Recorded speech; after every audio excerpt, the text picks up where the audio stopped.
السلام علیکم ورحمۃ اللہ وبرکاتہ۔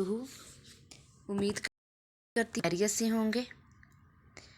تو آج ہم اپنے تیسرے پارے تلک الرسل کی آیت نمبر 284 سے ترجمہ اور تفسیر سیکھیں گے۔ تو جلدی سے ہم اپنی تلک الرسل اوپن کر لیتے ہیں اپنا پارہ۔ جی اب ہم اپنی آیت نمبر 284 اوپن کر لیتے ہیں۔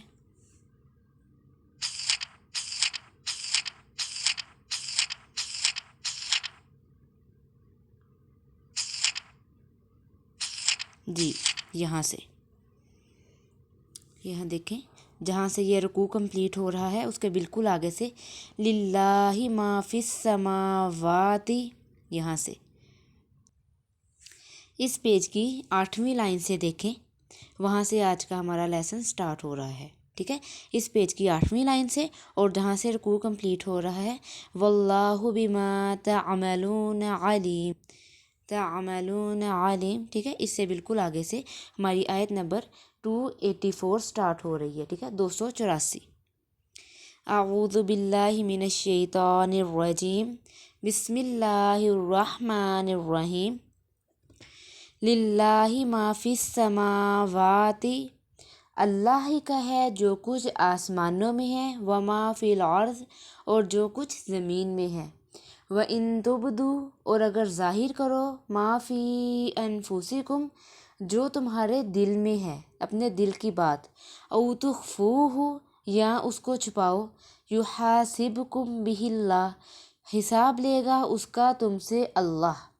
يُحَاسِبْكُمْ، حساب لے گا، بِهِ اللَّهُ، اس کا اللہ، تم سے اللہ، فَيَغْفِرُ لِمَن يَشَاءُ، پھر بخشے گا جس کو چاہے گا، وَيُعَذِّبُ، اور عذاب کرے گا، مَن يَشَاءُ، جس کو چاہے گا، وَاللَّهُ عَلَى كُلِّ شَيْءٍ قدیر، اور اللہ ہر چیز پر قادر ہے۔ اب اس کی ہم خلاصہ تفسیر دیکھ لیتے ہیں۔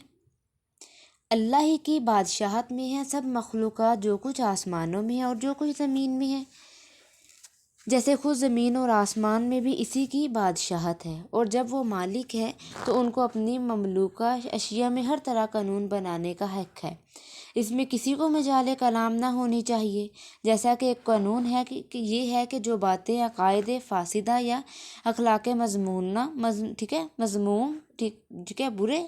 اخلاق یا گناہوں پر پختہ عزم اور ارادہ تمہارے نفسوں میں ہے، ان کو اگر تم زبان اور جوارے سے ظاہر کرو گے، مثلا زبان سے کلمہ کفر کہہ دیا، یا اپنے تکبر، حسد وغیرہ کا خود اظہار کر دیا، یا کسی گناہ جس کا قصد اس کو کر ڈالا، ٹھیک ہے، یا کوئی بھی گناہ ہے تم اس کو پوشیدہ رکھو یا ظاہر رکھو، ان سب کو اللہ تعالیٰ جانتے ہیں اور ان سب کا حساب تم سے لیں گے۔ جس کے لیے بخشنا منظور ہوگا اس کو بخش دیں گے، اور جس کو سزا دینا منظور ہوگا اس کو سزا دیں گے، بے شک اللہ تعالیٰ ہر چیز پر قادر ہیں۔ اب پہلی آیت میں شہادت کے اظہار کا حکم ہے اور چھپانے کی ممانعت مذکور تھی، یہ آیت بھی اسی مضمون کا تکملہ ہے۔ اس میں انسان کو متنبہ کیا گیا ہے کہ شہادت کا چھپانا حرام ہے، اگر تم نے معاملہ کو جانتے ہوئے چھپایا تو رب علیم و خبیر تم سے اس کا حساب لے گا۔ ٹھیک ہے، فرمایا کہ اللہ کے لیے ہے جو کچھ آسمانوں اور زمین میں ہے، اور اگر کچھ تم ظاہر کرو گے یا چھپاؤ گے اپنے نفس میں تو تم سے اللہ ہر چیز کا حساب لے گا۔ ٹھیک آتا ہے نا کہ وَإِن تُبْدُوا، اور اگر ظاہر کرو گے، مَا فِي أَنفُسِكُمْ، جو تمہارے دل میں ہے، أَوْ تُخْفُوهُ، یا اس کو چھپاؤ گے، يُحَاسِبْكُمْ، حساب لے گا تم سے، بِهِ اللَّهُ، اس کا اللہ۔ اب عموم الفاظ کے اعتبار سے عام ہے اور تمام اعتقادات، عبادات اور معاملات کو شامل ہے۔ حضرت عبداللہ بن عباس رضی اللہ تعالیٰ عنہ کا مشہور قول اس آیت کی تفسیر میں یہی ہے، اور معنی آیت کے یہ ہیں کہ اللہ تعالیٰ اپنی مخلوق کے تمام اعمال کا محاسبہ فرمائیں گے، وہ عمل بھی جس کو وہ کر گزرے ہیں اور وہ بھی جن کا دل سے پختہ ارادہ کر لیا اور اس کو دل میں چھپا کر رکھا، مگر عمل کی نوبت نہیں آئی، جیسا کہ صحیح بخاری و مسلم میں روایت حضرت ابن عمر رضی اللہ تعالیٰ عنہ منقول ہے کہ رسول اللہ صلی اللہ علیہ وسلم سے سنا ہے کہ ابن عمر رضی اللہ تعالیٰ عنہ سے منقول ہے، وہ فرماتے ہیں کہ میں نے رسول اللہ صلی اللہ علیہ وسلم سے سنا ہے کہ مومن قیامت کے روز اپنے رب عز و جل سے قریب کیا جائے گا، یہاں تک کہ اللہ تعالیٰ اس کے ایک ایک گناہ کو یاد دلائیں گے اور سوال کریں گے کہ تو جانتا ہے کہ تو نے یہ گناہ کیا تھا؟ بندہ مومن اقرار کرے گا۔ اللہ تعالیٰ فرمائیں گے کہ میں نے دنیا میں بھی تیری پردہ پوشی کی اور تیرا گناہ لوگوں میں ظاہر نہیں ہونے دیا، اور میں آج اس کو معاف کرتا ہوں اور حسنات کا اعمال نامہ اس کو دے دیا جائے گا۔ ٹھیک ہے، حسنات کا اعمال نامہ اس کو دے دیا جائے گا۔ لیکن کفار اور منافقین کے گناہوں کو مجمع عام میں بیان کیا جائے گا، حسنات کا، نیکیوں کا اعمال نامہ اس کو دے دیا جائے گا۔ اللہ تعالیٰ فرمائیں گے کہ میں نے تیری دنیا میں بھی پردہ پوشی کی اور آج قیامت کے دن بھی میں تیری پردہ پوشی کرتا ہوں۔ اور ایک حدیث میں ہے کہ اللہ تعالیٰ قیامت کے روز فرمائے گا کہ یہ وہ دن ہے جس میں پوشیدہ چیزوں کا جائزہ لیا جائے گا اور دلوں کے پوشیدہ راز کھولے جائیں گے، اور یہ کہ میرے کاتب اعمال فرشتوں نے تمہارے صرف وہ اعمال لکھے ہیں جو ظاہر تھے، اور میں ان چیزوں کو بھی جانتا ہوں جن پر فرشتوں کو اطلاع نہیں، اور نہ انہوں نے وہ چیزیں تمہارے نامہ اعمال میں لکھی ہیں، اور اب وہ سب تمہیں بتلاتا ہوں اور ان پر محاسبہ کرتا ہوں، پھر جس کو چاہوں گا بخش دوں گا اور جس کو چاہوں گا عذاب دوں گا۔ پھر مومنین کو معاف کر دیا جائے گا اور کفار کو عذاب دیا جائے گا۔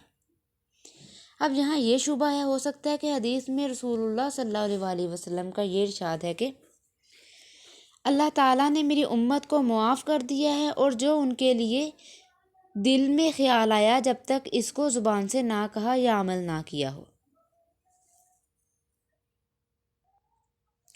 اس سے معلوم ہوتا ہے کہ دل کے ارادہ پر کوئی عذاب اور عتاب نہیں، سزا نہیں ہے۔ امام قرطبی رحمہ اللہ نے فرمایا کہ یہ حدیث احکام دنیا کے متعلق ہے۔ محض طلاق، اطاق، بیع، ہبہ وغیرہ محض دل میں ارادہ کر لینے سے منعقد نہیں ہو جاتے جب تک ان کو زبان سے یا عمل نہ کیا جائے۔ اب آیت میں جو کچھ مذکور ہے وہ احکام آخرت سے متعلق ہے، اس لیے کوئی تعارض نہیں۔ اب تفسیر مظہری میں ہے کہ انسان پر جو اعمال اللہ تعالیٰ کی طرف سے فرض کیے گئے ہیں یا حرام کیے گئے ہیں وہ کچھ تو ظاہری اعضاء و جوارح سے متعلق ہیں، نماز، روزہ، زکوٰۃ، حج اور تمام معاملات اسی قسم میں داخل ہیں، اور جو کچھ اعمال و احکام وہ بھی ہیں جو انسان کے قلب اور باطن سے تعلق رکھتے ہیں۔ ایمان اور اعتقاد کے تمام مسائل تو اسی میں داخل ہیں، اور کفر اور شرک جو سب سے زیادہ حرام و ناجائز ہیں ان کا تعلق بھی انسان کے قلب سے ہی ہے۔ اخلاق صالح، تواضع، صبر، قناعت، سخاوت وغیرہ، اسی طرح اخلاق رذیلہ اور تکبر، حسد، بغض اور دنیا کی محبت، حرص وغیرہ، یہ سب چیزیں ایک درجہ میں حرام قطعی ہیں۔ ان سب کا تعلق بھی انسان کے اعضاء و جوارح سے نہیں بلکہ دل اور باطن سے ہے۔ اب اس آیت میں ہدایت کی گئی ہے کہ جس طرح ہمارے ظاہرہ کا حساب قیامت میں لیا جائے گا، اسی طرح ہمارے باطنہ کا بھی حساب ہوگا اور خطا پر بھی مواخذہ ہوگا۔ یہ آیت سورہ بقرہ کے اخیر میں لائی گئی۔ اس میں بڑی حکمت ہے کیونکہ سورہ بقرہ قرآن کریم کی ایسی بڑی اور فہم سورہ ہے جس میں احکام الہیہ کا بہت بڑا حصہ آ گیا ہے۔ اس صورت میں اصولی اور فروعی معاش اور معاد کے متعلق اہم ہدایات، نماز، روزہ، زکوٰۃ، قصاص، حج، طہارت، جہاد، طلاق، عدت، خلا، رضاعت، حرمت شراب، ربا، سود اور قرض لین دین کے جائز اور ناجائز طریقوں کا تفصیلی بیان آ گیا ہے۔ ٹھیک ہے، سورہ بقرہ میں۔ اسی لیے حدیث میں اس سورت کا نام سنام القرآن بھی آیا ہے، یعنی قرآن کا سب سے بلند حصہ، اور ان تمام احکام کی تعمیل میں سب کی روح اخلاص ہے،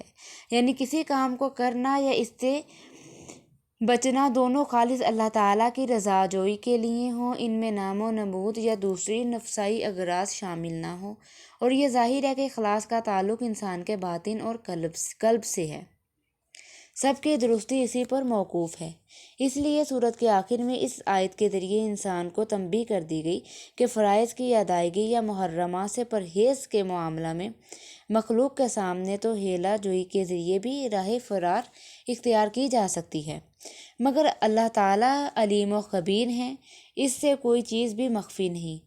اس لیے جو کچھ کرے یہ سمجھ کر کرے کہ رقیب و حفیظ میرے سب ظاہری اور باطنی حالات کو لکھ رہا ہے اور سب کا حساب قیامت کے روز دینا ہے۔ یہی وہ روح ہے جو قرآن کریم انسانوں میں پیدا کرتا ہے کہ ہر قانون کے اول یا آخر میں خوف خدا اور فکر آخرت کا ایسا محافظ ان کے قلوب پر بٹھاتا ہے کہ وہ رات کی اندھیری میں اور خلوتوں میں بھی کسی حکم کی خلاف ورزی کرتا ہوا ڈرتا ہے۔ صدق اللہ العظیم۔